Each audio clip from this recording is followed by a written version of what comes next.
और बड़ी खबर यह है कि संसद भवन भी पहुंच चुकी हैं वित्त मंत्री निर्मला सीतारमण। इसके पहले हमने देखा था, वो तस्वीर भी उन्होंने पूरी देश के सामने रखी थी, जो पिटारा उनके हाथ में था। संसद भवन पहुंच चुकी हैं वित्त मंत्री निर्मला सीतारमण। आज 7वीं बार उन्हें बजट पेश करना है और एक नया रिकॉर्ड वो अपने नाम रख लेंगी। और देखिए, ये तस्वीर अब से कुछ देर पहले की हम आपको दिखा रखे हैं, जब वित्त मंत्री और वित्त राज्य मंत्री दोनों ही इस दौरान आपको तस्वीरों में नजर आए हैं पार्लियामेंट में। अब से कुछ देर के बाद में जब बजट पेश किया जाएगा तो वो तस्वीर भी उनके अब स्पष्ट हो जाएगी अब से कुछ देर के बाद कि आखिर किस क्षेत्र में रियायत मिलती है, किस क्षेत्र को और भी ज्यादा ये कहा जाए कि बजट एलोकेशन होता हुआ नजर आएगा और किसे राहत मिलेगी और किस में बढ़ोतरी होगी।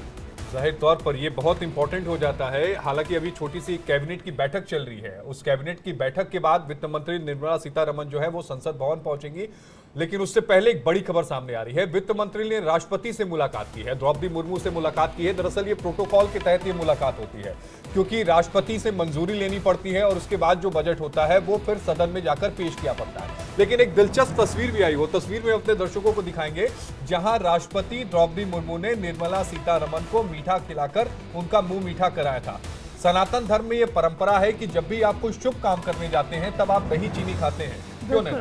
बिल्कुल। और देखिए, यही उम्मीद जो है, यही शुभ काम ही एक तरह से है, जब पूरे देश का ये कहा जाए आने वाले 5 सालों की जो एक रूपरेखा है वो इसके माध्यम से स्पष्ट हो जाती है कि आखिर 5 सालों में सरकार का किस दिशा की तरफ फोकस रहने वाला है, किस क्षेत्र में ज्यादा फोकस रहने वाला है।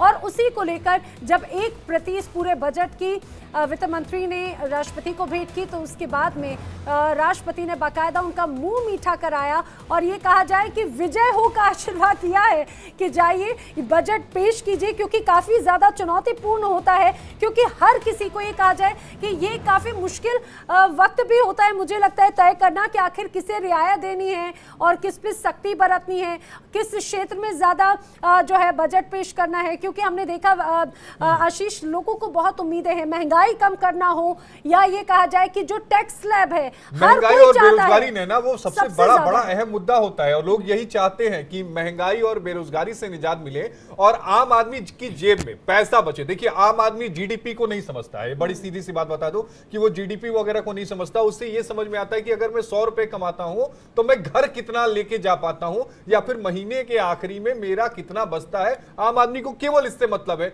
ग्रोथ क्या जा रही है वो तो एक्सपर्ट बताएंगे, लेकिन आम आदमी, जो मुझे समझ में आता है क्योंकि मैं भी आम आदमी हूं, मुझे भी यही समझ में आता है कि मेरी जेब में कितना बचा। बिल्कुल भाई, तनख्वाह आती है, उसके बाद में जो पूरी खपत हो जाती है, हम देखते हैं, चाहे वो होम लोन हो, चाहे वो पर्सनल लोन हो, कार लोन हो, इस तरह की तमाम अलग अलग चीजें हैं जिसमें उस व्यक्ति का पैसा तो जाता है, बचा कुचा जो आपकी रोजमर्रा की जिंदगी में इस्तेमाल होने वाली चीजें हैं उस पर पैसा खर्च हो जाता है। ये तस्वीर भी हम आपको दिखा रहे हैं, रिएक्शंस भी सुनिए।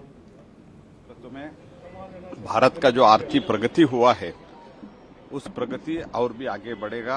प्रधानमंत्री जी के मार्गदर्शन में माननीय निर्मला जी जो रख रहे हैं बजट, तो विश्व में आज भी अभी तेजी गति से जो बढ़ने वाले